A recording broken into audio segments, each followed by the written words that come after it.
Hello guys, welcome back to our YouTube channel. In today's video, we are going to learn how to download TikTok on Android.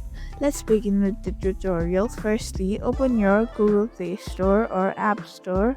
Then after, over your search, tap on search and search for TikTok.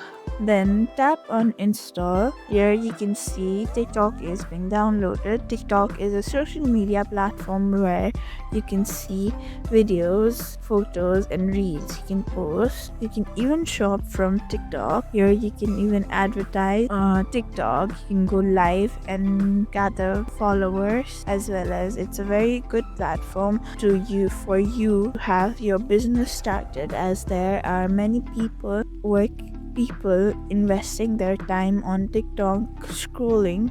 So there you go, your TikTok has been downloaded. Thank you for watching this video. Make sure you like, share and subscribe to our YouTube channel for more such content.